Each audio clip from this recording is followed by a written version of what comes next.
Hello, everybody, and welcome back to the Football Fignuts podcast. This is the 13th episode of the 8th season. That is 323 episodes overall. My name is Britt. And my name is Craig. And Craig, oh my lord, so much has happened since we last broadcast. We have got a ton to discuss tonight, so we are going to jump right in. But first, what are you drinking? So tonight, I am out of beer, so I have seltzer. Although the other day, I did have whiskey, so it evens out. What kind of whiskey? I still have the Dragon's Milk one. Oh, nice. Very nice. Very So. nice. I am drinking diet soda, and I'm going to tell you all why. Why? Because I went into New York City on Sunday with my wife to celebrate her birthday. Mm-hmm.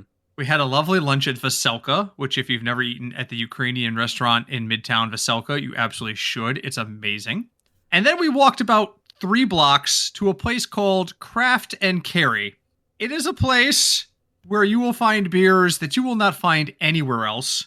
16 taps, all rare stuff from the Northeast.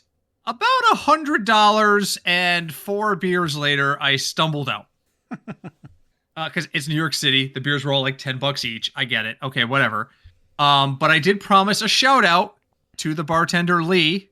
Leigh was fantastic. So, hi, Leigh. I would love to take you there. You spent $100 on 4 beers. No, I had 4. My wife had 3. So 7 beers with tip cost us $100 because New York. But oh my lord, and 2 coolers full of cans. Nice. They had an entire 4-door cooler dedicated to IPAs. Nice. All IPA. This shelf. These 3 shelves are New England styles. These 3s are double. These 3s are limited editions. Like, what the holy hell? Nice. And then when you got back to the train station, you went into the beer shop in Grand Central. I went to the beer table and I dropped another $50 on beer. It's a great little place. I spent a lot of money on beer this week. Yes. So real quick there, I had I think it was called Thunderbolt. I have to double check it, but it's by Grimm Artisanal Brewing. And I saw it sitting there. I'm like, oh, look, it's an IPA by Grimm, because my wife had beers from Grimm while we were at Craft and Carry. And the guy goes, oh, yeah, that's a pretty strong IPA. I'm like, really? What is it? 11%? Nice. I said, put one in the bag, sir. Put it in the bag. And it was strong, and you would have loved it. And they were like, I'll need another one for the train ride. Well, no, I only bought 1 can of that because I was scared. I was scared that I might combust if I had more than 1 can. But yeah, so a big shout out to Craft and Carry in St. Mark's Place, and to Leigh, who was very patient with a probably overexcited drunk fat man on Sunday. So if you're in the New York City area, look up Craft and Carry. They have several different locations, and in Grand Central they have the beer table. You got to stop there. So okay. All right, sorry about that. I had to clear my nose there. Okay, let's get on. Like I said, there's a ton going on, other than the fact that I had way too much beer this weekend. Let's jump in. Burning hot takes. No option this week because I've got a lot I want to talk about, so I'm going to start. Okay. 2 major trades went down since we last spoke with everybody. First, the news broke. I think this one happened first, technically. Amari Cooper gets traded from the Browns to the Bills. The Bills get Amari Cooper and a 6th-round pick next year. They give away their 3rd round next year and a 7th round in 2026. Amari Cooper sends a 3-word tweet as the trade is announced, and all he wrote was, move or rust. Okay, so he feels like this is going to be a good move for him. Meanwhile, the Raiders finally dealt Davante Adams after realizing he's not as popular as you guys want. So it's a 3rd rounder for Adams, but which becomes a 2nd rounder if Adams becomes a 1st or 2nd team All-Pro this season, or if he's on the active roster and the Jets make the AFC Championship or later. So it's a 3rd round with some 2nd round possibilities. My question for you, Craig, which one, Adams to the Jets or Cooper to the Bills, has the bigger fantasy impact? Oh, man. Fantasy impact. I think this well, man, it's rough because I think it automatically upgrades both of them. Oh, yes, no question. But which one is the bigger upgrade? I think it leans towards Adams, only given his history with Rodgers, and I don't think it's really going to take that long to get in sync for the two of them to get in sync again, like they were in Green Bay. Because the Jets, as you saw, are probably going to have to throw a lot to stay in games, so that helps him. Yeah. As far as the Bills go, the Bills have a lot. Their offense has a lot of options, for Allen to pick from. So is he going to help? Yes. Is he going to make as big as a splash? I don't know. I don't think so. See, I'm going to look at it differently. I don't disagree with what you said, but I think for fantasy purposes, I look at the quarterbacks throwing the ball, and one is an old Hall of Famer who's immunized against society, and the other is a guy who is literally probably on his last legs with the team and wants his team to succeed. So who's more likely to get the ball? I think it's Amari Cooper. And I think Amari Cooper, because of the number of weapons there, I think that actually plays into his favor, and he's going to get more targets. You're right. Davante Adams has synergy already with Aaron Rodgers, and it's not going to take long for them to get in sync, particularly seeing as Paul Hackett has been the OC. While he's not calling the plays, the playbook is going to be the Paul Hackett playbook that Davante Adams is basically familiar with already. So Adams is going to get the quicker, but I think Cooper overall is the bigger acquisition there because the upgrade in quarterback is so big there. There's no comparing Deshaun Watson and Josh Allen, right? I mean, that's what I see. You can't really compare those two together. That's just completely different. I think also, too, Allen runs a lot, too, so I think that plays into it, but we'll see. Also, it's very cold in Buffalo. It's colder than Cleveland. He doesn't like the cold. And not a cold fan because he started off in Dallas. So we'll see how it works. We'll see. Yeah. All right, what do you got for me tonight? I was going to sort of play off of that. I'm going to read you who the Browns have left at receiver, and you tell me if they're going to win any other games this year. Easy answer, no. Go on. All right, Jerry Jeudy, who I think now... That's right, I forgot he's there. I think now he is by default the number one. I don't know. Yeah, so, yeah. Jerry Jeudy. Elijah Moore, who is apparently hurt. Shocking. David Njoku, he's a tight end, so he sort of counts. He can receive the ball, he can catch. Let's see, Cedric Tillman. Oh, God. And Jamari Thrash. Who the hell is Jamari Thrash? Sure. Thrasher? No, just Thrash. Just Thrash. Thrash. Remember James Actually, Thrash? Remember James they have... Thrash? I do. So on their roster, their official roster, Jerry Jeudy is number one. Cedric Tillman is number two. And then there is no one else after that. This whole Deshaun Watson is going to get us to the promised land experiment. Just keeps getting weirder and stranger. Oh, wait, there's one more I didn't see. I'm sorry. James Porsche II. Oh, yeah, okay. I remember him. Do you remember when the biggest problem was Baker Mayfield? Yeah. And it turned out Baker Mayfield wasn't the biggest problem on this team. I mean, he got them to the playoffs. He got them past the first round. They upset with the Steelers. They upset somebody in the first round before the Chiefs that year. Yeah. And then they were like, oh, yeah, Baker's never going to get us over the top. Baker's the reason we didn't advance. No, Baker's the reason you got past the first round and you just discarded him. And now he's in Tampa and he's actually producing in Tampa. Yeah, he is. Oh, okay. So the question is, how many more games this year are they going to win? Yeah. This is week 7. Have they had their off week yet? I don't know. We could check. They played 6 games. Oh gosh, I'm sorry. I'm yawning. Long day at work today. Let's see. Week 4. Here we go. Nope, that's. 7. What's their record? Their bye week is week 10. Okay, so what's their record right now? Like 1-5, 2-4? Let's check. I just don't have it right in front of me. I didn't either, but we'll check right now. I have done a bad job this season of following team records. I'll be honest. As soon as this I got knocked out of all my summer appeals. They are 1-5. 1-5. Their net points are negative 46. Yeah, they end the season 3-14 because sometimes lightning strikes. 3-14. True. 3-14. That's where I'm going. What about you? Are they a 1-win team? I wouldn't be shocked.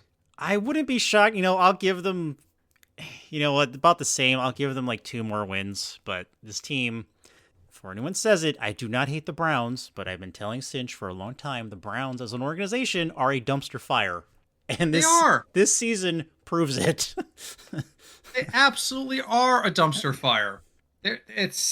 And the worst thing is, they get their shit together. They make the playoffs with their franchise quarterback, and then they decide he's not the franchise quarterback anymore. Yep. What? Well, we got the running game in place, and we have wide receivers. Deshaun Watson is going to jail. Well, probably not, but he at the time he needs all his guaranteed money to pay off these terrible lawsuits he's brought upon himself. Yes. And just a quick sidebar here. The whole Deshaun Watson assaults or like harasses or sexually harasses, whatever it is, I hope to God he actually didn't assault women. I've just been trying not to get involved in it. But my wife, so when we're sitting at Craft and Carry on Sunday, the Eagles-Browns game is on. Oh, dear. And I'm just kind of snickering at how bad Deshaun Watson looks. He looks terrible. And my wife catches me watching, and I'm like, do you see that guy right there? His name's Deshaun Watson. Let me tell you how he came to be on this team. And I tell her, like, the 2-second version, and her take was something I have never thought of before that moment. Okay. The Houston Texans had him with 26 different physical therapists / female staff and never said, hey, cut that shit out? Yeah. You mean to tell me that the Houston Texans didn't know he was doing all this shit?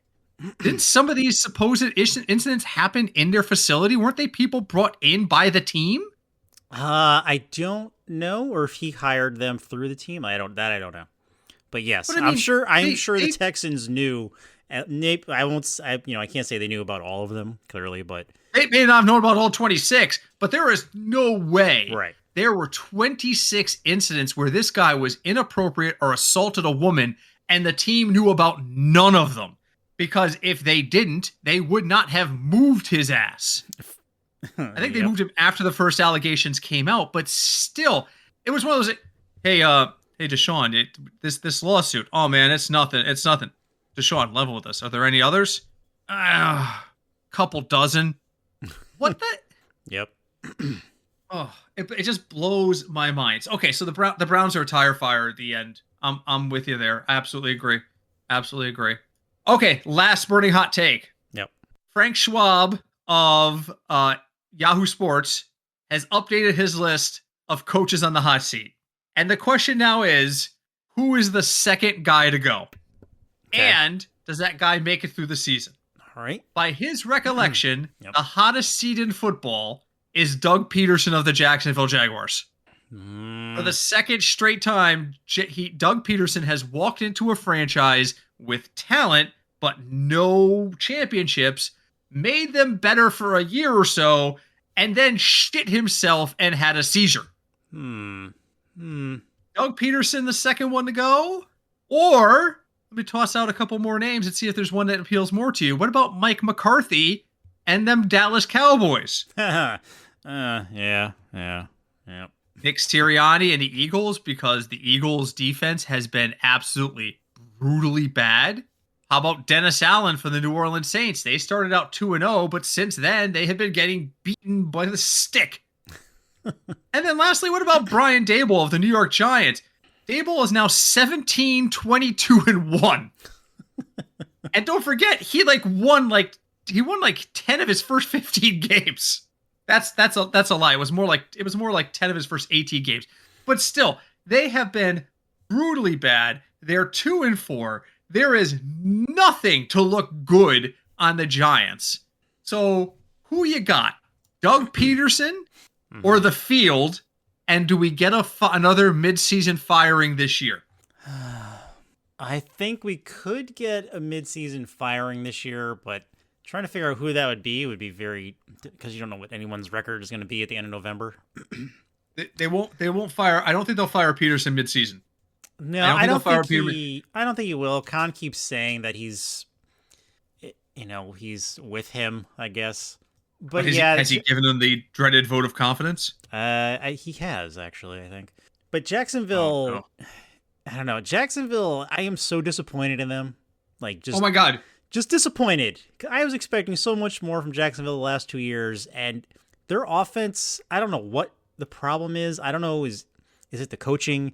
Is Trevor Lawrence not as good as everyone thought he was to be for the NFL?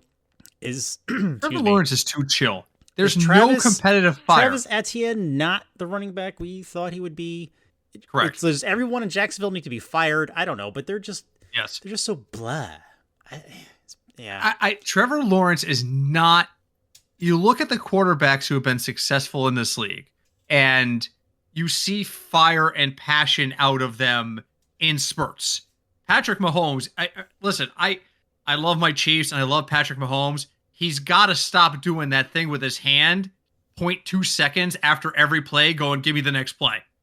I got news for you, Patrick. This is breaking news. They know you need another play.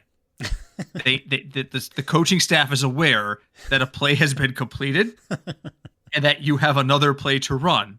Most of the time, the coaching staff is looking to see, was that a first down? Is it second and short? Is it 3rd and 5? Is it 3rd and 7? Let me see the spot of the ball. Meanwhile, Patrick is already looking at the sideline going, where the hell's my play? Dude, we get it. But that competitive fire is good. You want to see that. You want to see guys like Aaron Rodgers screaming at Bears fans. You really don't want to hear the words he said, like, I own you. You don't want to hear that. You want Kirk Cousins screaming, you like that, after a big win. You want to see fire. Can you give me a single example where we have seen fire out of Trevor Lawrence? I think him and somebody got into an argument last week or the week before. Gabe Davis. That was right. It was Gabe Davis. Gabe Davis yelled at him and he just stood there. The dude has zero fire. And that I need that competitive fire on some level. The man is immensely talented. He's good at what he does, but there is a level of success that comes with passion, and he doesn't show the passion. So no, I think Jacksonville and a broad-based apology to every single human on the planet for all the hype I gave Travis Etienne. I bought into the hype. I listened to expert after expert going, this is perfectly set up for him to be great. He's got Tank Bigsby? I forget the guy's name. I'm drawing a blank on his name. Who's that guy? The backup? The backup running back. Yeah, Tank Bigsby. That's Tank Bigsby, yes. Yeah, I just want to make sure I was getting the last name right. I knew it was Tank. For some reason, I almost called him Tank Dell, and we know that's the other guy. Pretty long team. Yeah, that's a different team. Tank Bigsby's waiting in the wings, and Tank Bigsby is not he's the thunder to the lightning kind of part of the combo. That should set them up. They should have been way better. Every indicator, every expert I talked to said Travis Etienne is going to be an RB1 this year. I think he's like RB36. It's disgustingly bad. Yeah, it's bad. And so I owe everyone an apology for that. I'm trying to look it up now. I have him on like 4 different teams. Oh, I have him on a team that Sean helped me draft, and I have him too. And yeah. I mean, I'm starting Tank Bigsby this week in at least one league. Me too. I have to start him in that league. Hold on, here we go. I think this is the home league I have him in. I think you do. Just opening up one of the apps. Where are you? There he is. He is, okay. According to Fantasy Pros ECR, he is running back 82. 82. That's not based off stats. That's their rankings. They have him at 82. He's averaging 9 points a game, and he's questionable. He was limited today. Welcome to my bench, you useless son of a bitch. Like, I don't even know what to say. Okay, let's just move. The Jacksonville, I think Peterson, I would not be, Peterson, I don't know if there's another firing this year midseason, but I wouldn't be surprised if it was Peterson if it happened. Me either, or my other choice would probably be Brian for the Giants. Oh, yeah, Brian Daboll, yeah. Yeah. I wouldn't be surprised if they made a move midseason, but that team has nothing to build on. And again, under the heading of bad people I thought would be way better because the system looked like it was going to be better. how many, but like for 2 years, 3 years, I was like, Daniel Jones is going to make his turn. And then finally last year I was like, fuck Daniel Jones. I'm done with it. I can't do it anymore.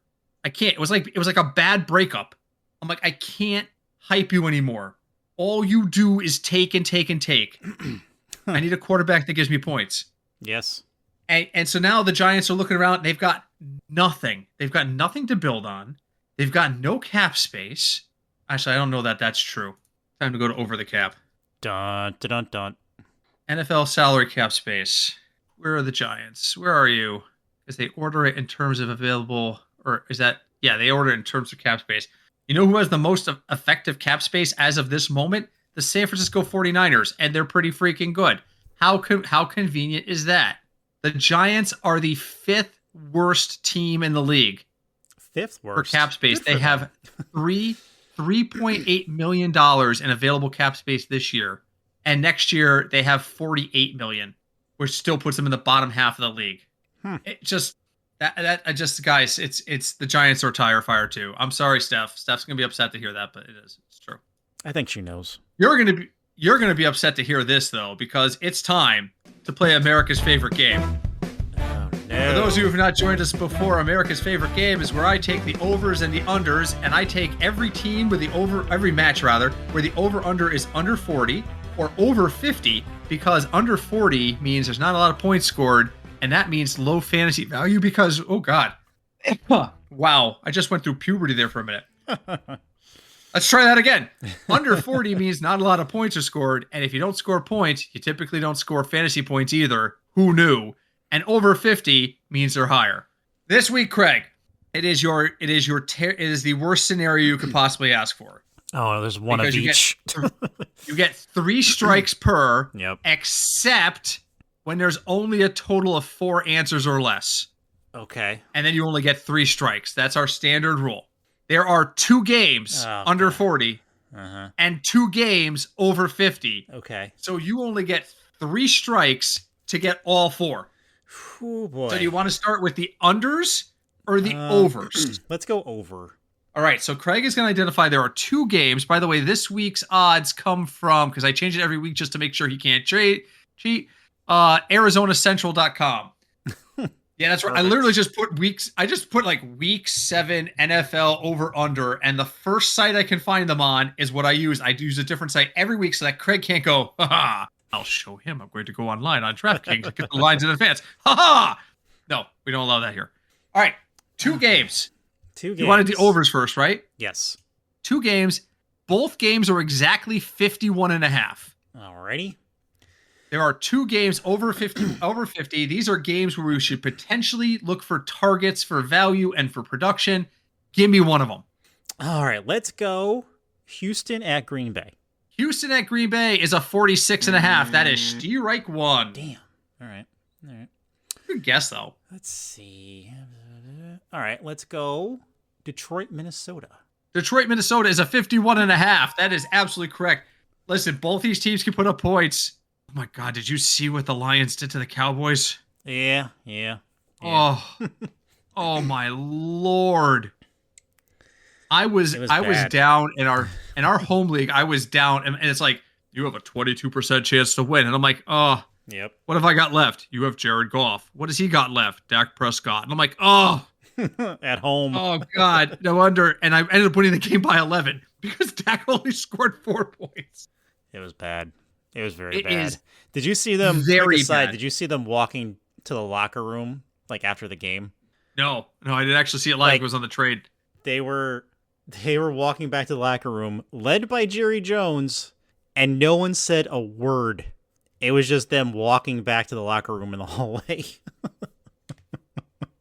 I saw somebody on Twitter very rudely pointed out they hadn't seen Jerry Jones this upset since they integrated school systems.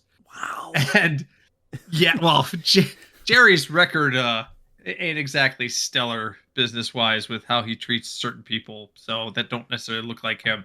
But yeah, I was like, wow, that was okay. So yeah, so I am gonna liberally use Lions. What's his name has been really good. Kirk Cousins? No, well, Kirk Cousins too. Cripes. Who's Not that Kirk guy? Cousins. I know it's Sam Darnold. I know it's not Kirk Cousins. No, it's Sam Darnold. That's right. Oh my God. I got so caught in my own head there. David Montgomery and Jahmyr Gibbs have both looked really freaking good. They haven't. They haven't injured themselves yet. I mean, that's the most amazing part, honestly. I'm looking for the game logs right now for David Montgomery. I've always been a big David Montgomery guy. 80 yards, 40 yards. He had 80 yards against the Cowboys and 2 touchdowns. He had 40 yards against Seattle, right? Not spectacular. 105 yards against Arizona, 91 yards against the Rams. He's averaging 4.7 per carry. You know, it's hard to argue that he's been really usable. And Jahmyr Gibbs has been so consistent.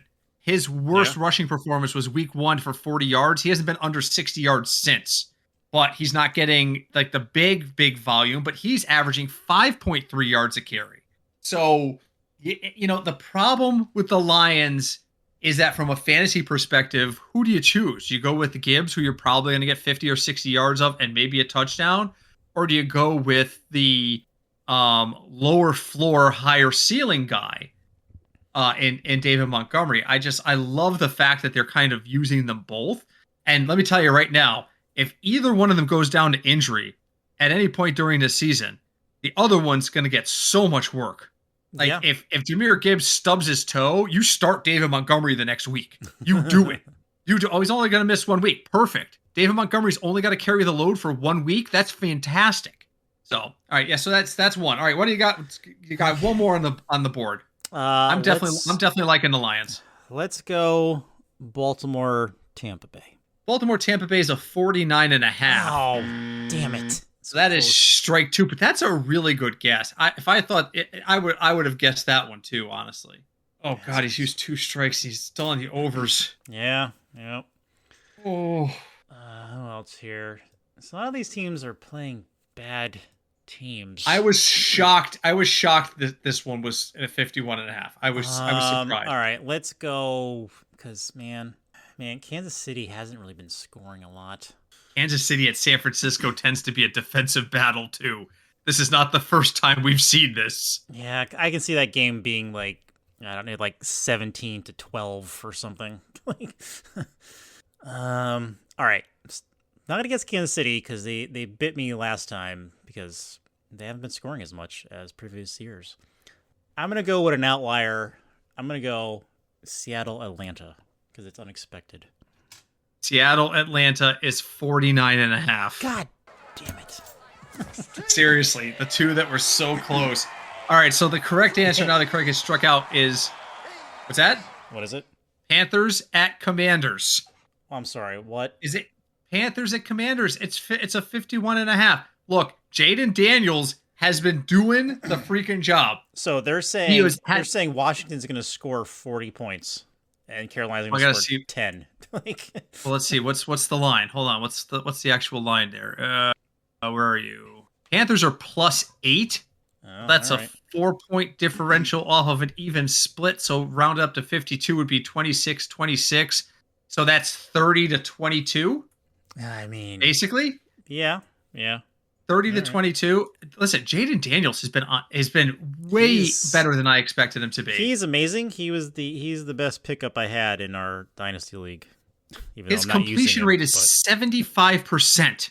He's completing 75% of his passes.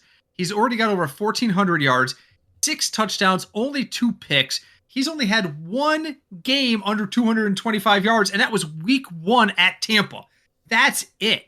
Yeah, it's impressive. That is it. And here's the thing.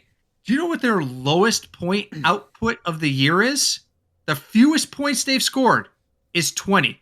Really? They lost in Tampa 37-20. The next week they put 21 on the Giants. The next week they put 38 on your Bengals. The next week they put 42 on Arizona, 34 against Cleveland, and then they scored 23 in losing to Baltimore. Wow. 20 points is a reliable floor for them. And the Panthers defense is abysmal. It is bad. Abysmal. But Andy Dalton, all of a sudden, Andy Dalton I'm telling you, I've said this before about other guys. Andy Dalton is the new Bernie Kosar. He just goes somewhere that's really bad, and he just sits there and he waits. And he waits, and then something happens, and all of a sudden, boom. Things just change. So, I'm telling you, it's now that team is 1-5. They're not very good. They are not. But they scored 20 points against the Falcons. They only scored 10 against the Bears. I think that was when they made the change. But I think, I can see them putting, all they need to do is put on 15, 20 points. And they can make some moves. So yeah. On the underside, the unders were Broncos Saints 36.5. If you need to be told at this point in fantasy sports, particularly in daily fantasy, you need to avoid the Broncos and the Saints. Yeah. And then the other one is Jets Steelers at 37. So, all right. Okay. You know what the problem is? The Steelers have not been putting up points. And, I'll say this. I remember hearing early in the offseason or during the offseason, I can't remember who said it, but one of the guys on Sirius was talking about the Steelers schedule and said, I would not be shocked if the Steelers started out 4-0 because they start with the Falcons, Broncos, Chargers, and Colts before they have to play the Cowboys. And they did start out 3-0 and have lost 2 of the last 3, but they scored 32 on the Raiders. They only put 17 up against the Cowboys. They put 24 up against the Colts, 20 on the Chargers, 13 on the Broncos, and 18 on the Falcons. They are not exactly blowing people out. And if I have to tell you that the Jets are bad, who was it? Were you the guy who pointed out that they scored exactly the same number of points through 6 weeks as they did with Zach Wilson? Yes, they're about even what they were with Zach with this team. They're almost exactly even. They're still bad. So I don't know. Do you take the under in Jets Steelers? I think so. Only because you know how Justin Fields has been doing so well the last few weeks. He's getting benched for Russell Wilson. Oh, they are making that switch. I read. Yeah. I honestly, work was so crazy today. I did not even get a chance to really check the news today. But okay. Yeah, so I think I think that's a big part of it too. Yeah.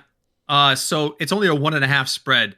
The Jets are a 1.5 point underdog. So they're basically saying like 19-17, 20-18, somewhere in that realm. I think even that's a high prediction. I would probably shoot for the under here. Yeah, but I'm avoiding Jets Steelers. I'm avoiding Broncos Saints. I'm embracing Lions Vikings, and I will pick certain people on Panthers Commanders. I think that have really good potential. I'll tell you a guy before we move on to onto the DFS stuff. There is a guy in the Panthers that I am watching like a freaking hawk, and I can't help but believe the big game is coming, and it's Xavier Leggett. Interesting.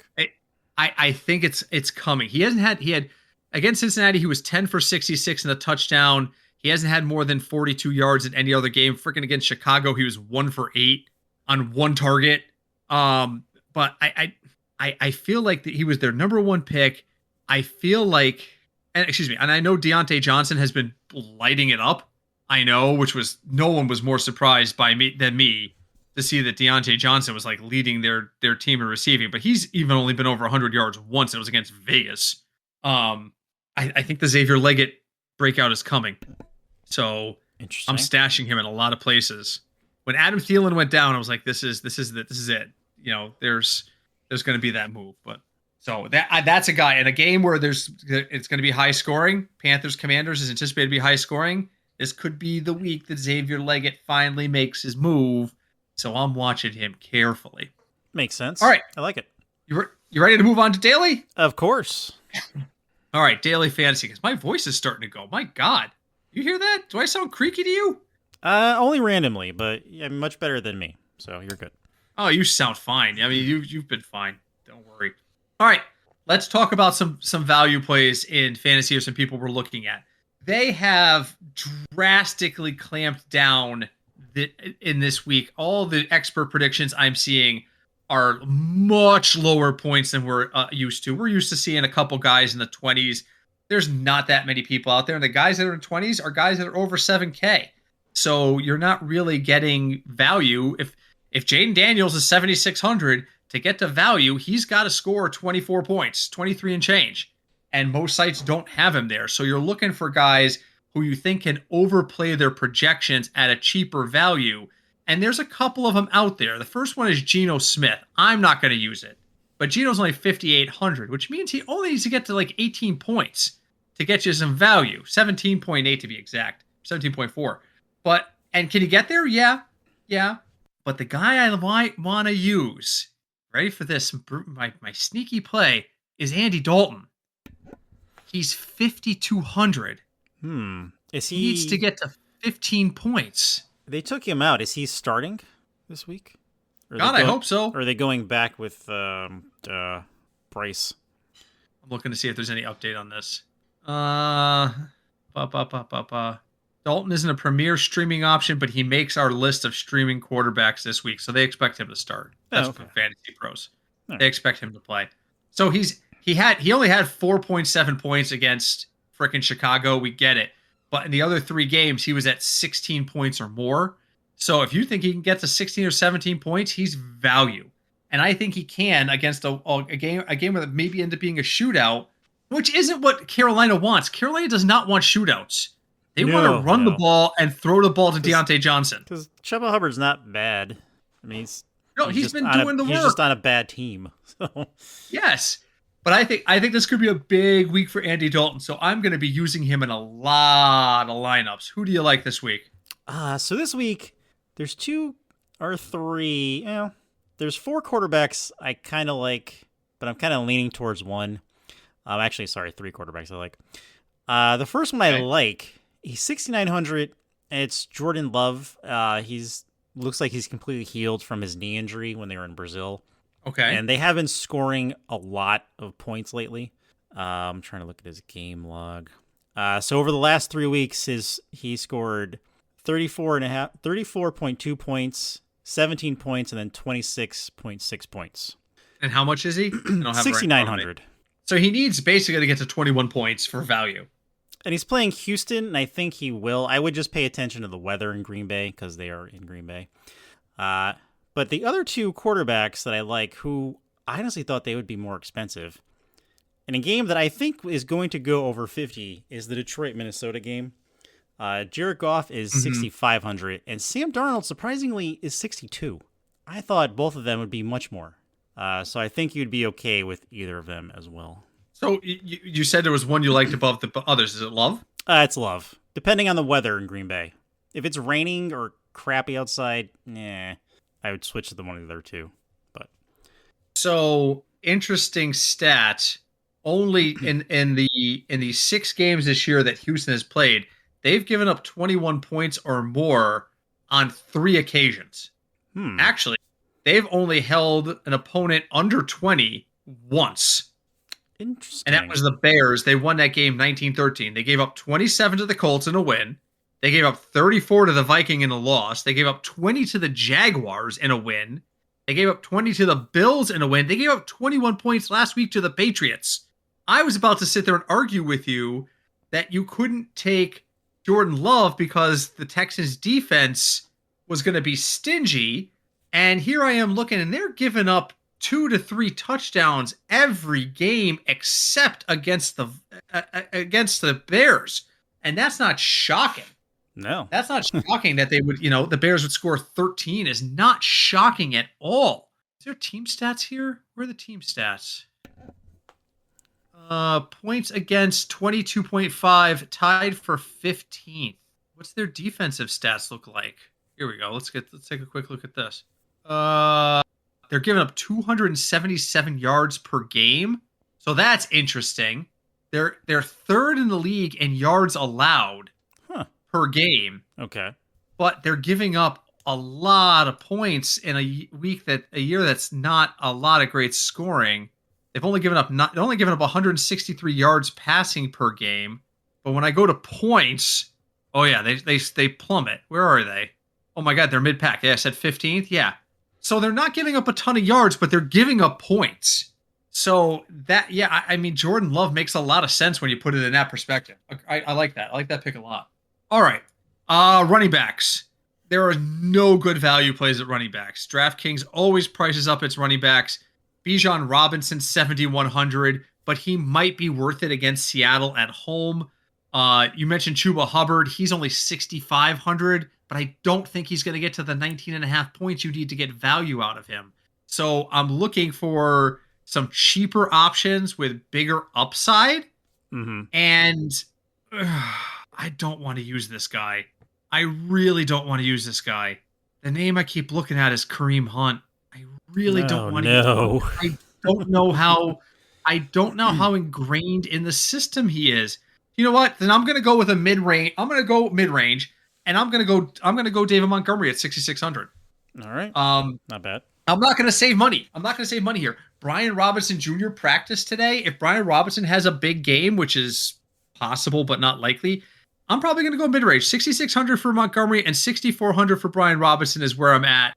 Because I'm looking around and I'm like, all the guys under 6K are like super unreliable in terms of how their teams use them. Chase Brown is only 5,900, but Chase Brown is feast or famine.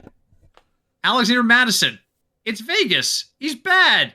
Team's bad. Tyler Algier, 5,100. How? He's not going to get to 10 points. So you know what? I'm going to shoot mid-range. You don't like Dave Montgomery? Jahmyr Gibbs is like only at $200 more expensive. Where is he? Gibbs is 6,900. I'll take Montgomery. So I'm going to run a lot of lineups through Montgomery and Brian Robinson Jr., provided Brian Robinson Jr. stays on track to start. That's probably where I'm going to go. Help me out. What do you like at running back this week? Give me some ideas. So yeah, the same. I agree. There's not a lot of value in running back because everyone's either off or hurt, or too expensive. Like what's his face? Like Saquon Barkley is $8,200 for freaking Saquon. He's had a great year. $8,200. Oh, Kyron Williams, 8,100. I mean. So the two running backs I'm picking are cheaper, but the problem is you have to make sure they're starting because technically they're backups. One is the guy you mentioned before is Chase Brown. I think he is playing for whatever reason. He's playing a lot better than Zach Moss is, so I don't know who they're gonna like. I don't know if Zach Moss is gonna keep starting or if they're gonna have Chase Brown start games now. Because Chase Brown is much more explosive than Zach is. Oh, I know why Saquon's all the way up to 8,200. Why? They're playing at the Giants. It's the revenge game. Oh no. It's the revenge game.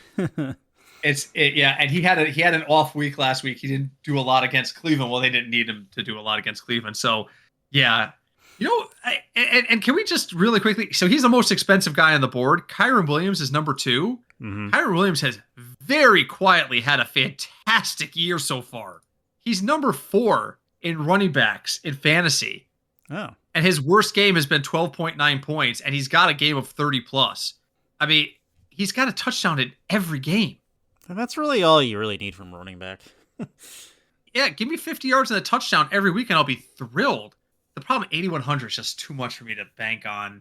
He is playing Vegas, though. So, all right, so quick snap judgment. Yep. You're paying up. Barkley or Kyron Williams?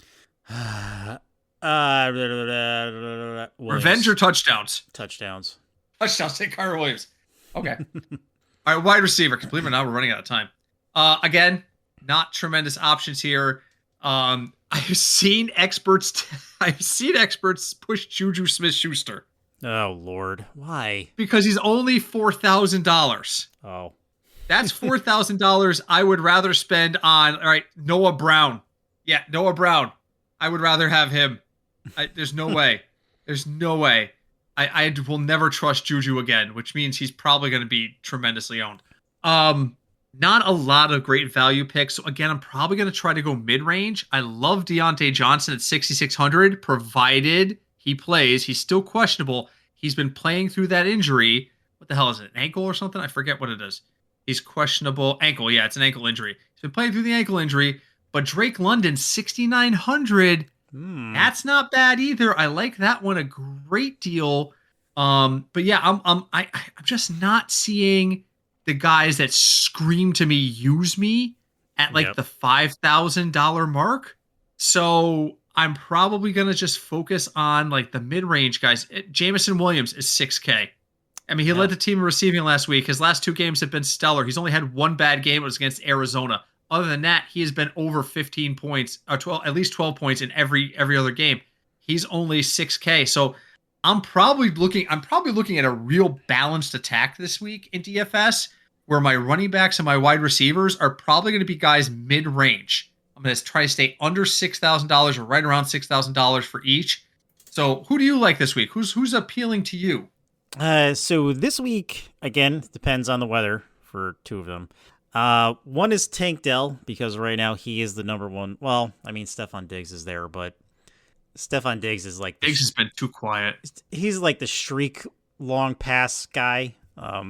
Yeah. Tank Dell is taking over Nico Collins' job, technically, where he's the kind of the go-to in various situations. He's 6,500, but again, depends on the weather there.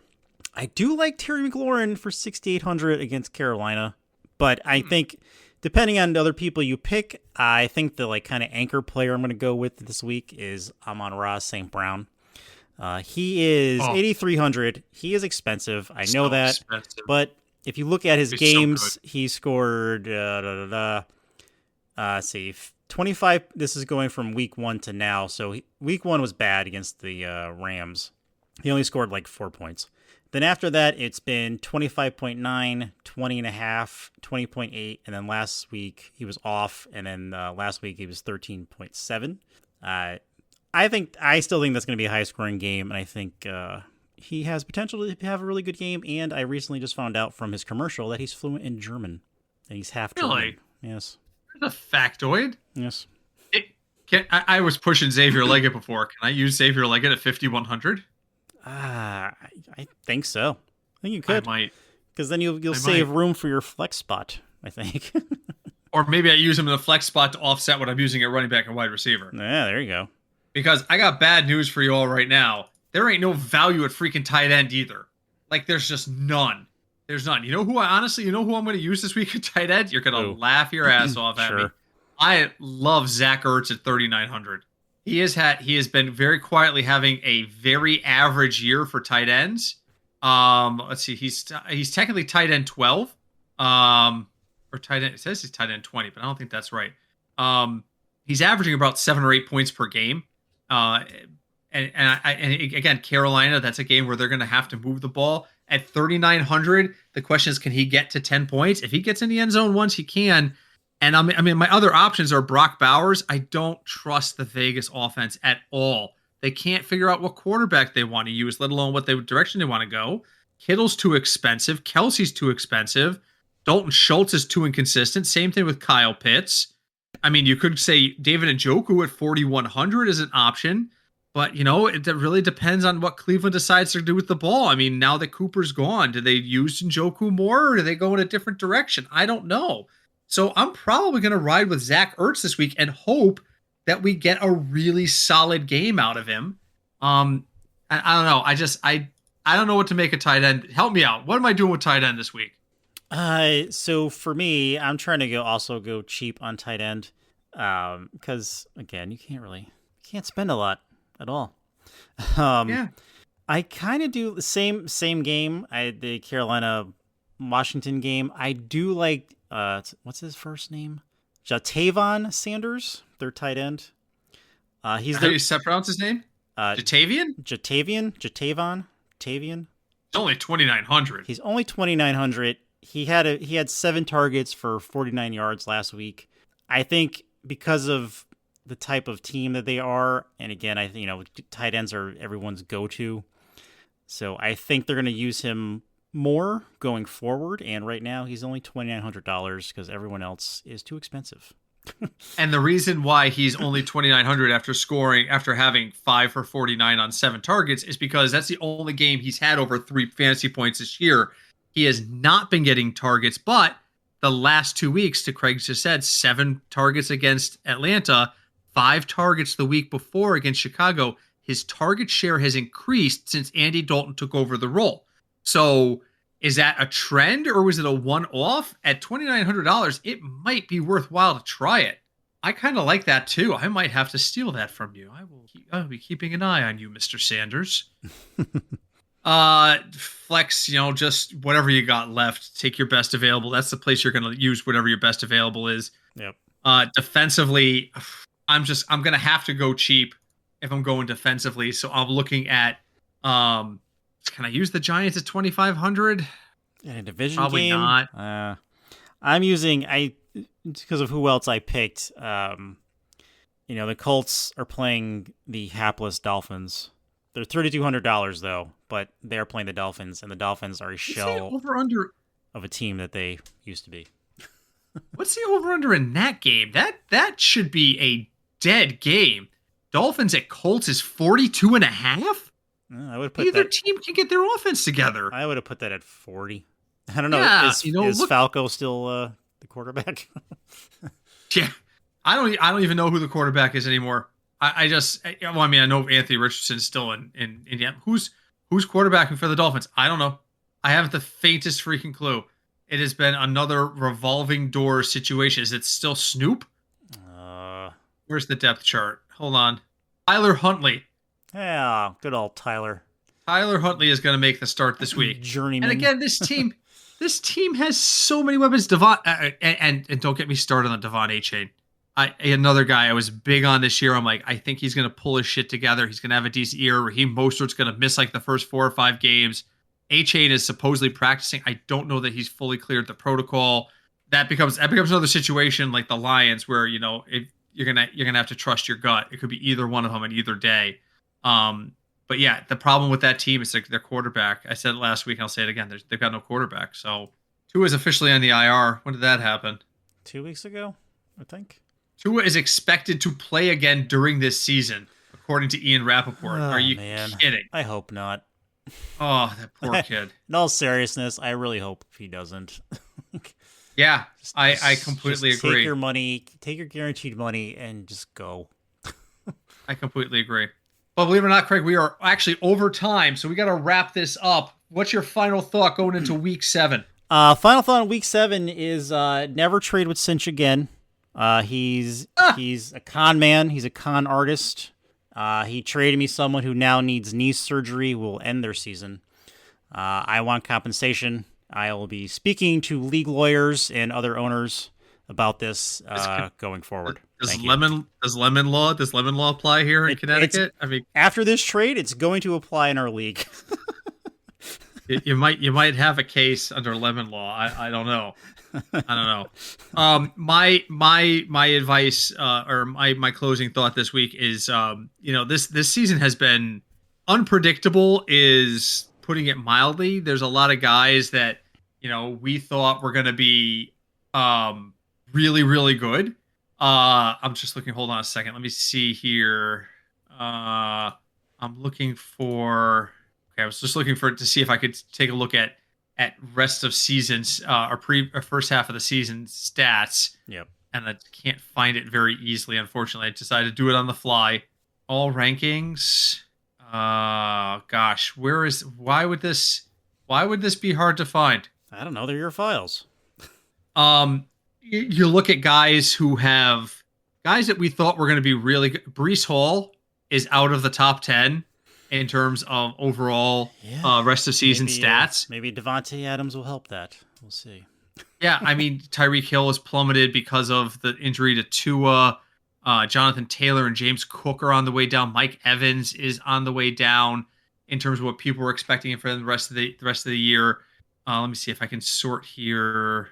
Yeah, I mean, it's really, really rough. Breece Hall is at best RB5 now. It's been a really weird start to the season. Now is the time to make some moves. I have a bunch of people knocking on my door in leagues where I have CeeDee Lamb. People are knocking on my door because they're asking the question, are you sick of him yet? Are you ready to move? And frankly, I'm getting there. Now is the time to start shoring up. If you're in a dynasty or you're in a situation where you have keepers, now is the time to start looking at people you may want to keep if you're not having a great year. And if you are doing well, start looking for those buy low, win high guys like CeeDee Lamb might be. I mean, Fantasy Pro still has CD Lamb as wide receiver 2 on the year.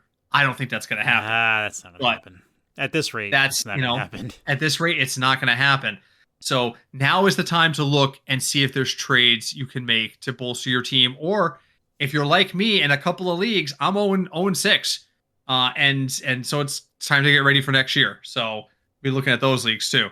What we would like you to look at, though, is our page. Please go and wherever you found this podcast, leave us a review. We would really appreciate it. You can also reach out to us. We are the Football Fignuts podcast on Facebook, and we're also reachable at snail mail at fignutsdfs@gmail.com. Again, fignutsdfs@gmail.com. We love hearing from you, particularly with questions and things of that nature. So that's it. That's week 7 in an hour-long nutshell. I'm going to go take a nap. Perfect. I'm tired and old. And Craig, I will see you Saturday night for gaming and for some whiskey, perhaps? Yes, I think we will need that for gaming. Yes. I think we will. All right. Well, guys, thank you so much for joining us. A hi to Deb. I always forget. Craig remembers. I always forget. Hi, Deb. And we will be back next week for week 8. Hopefully, it's a good week for all of you. And until we speak to you then, my name is Britt. I'm Craig.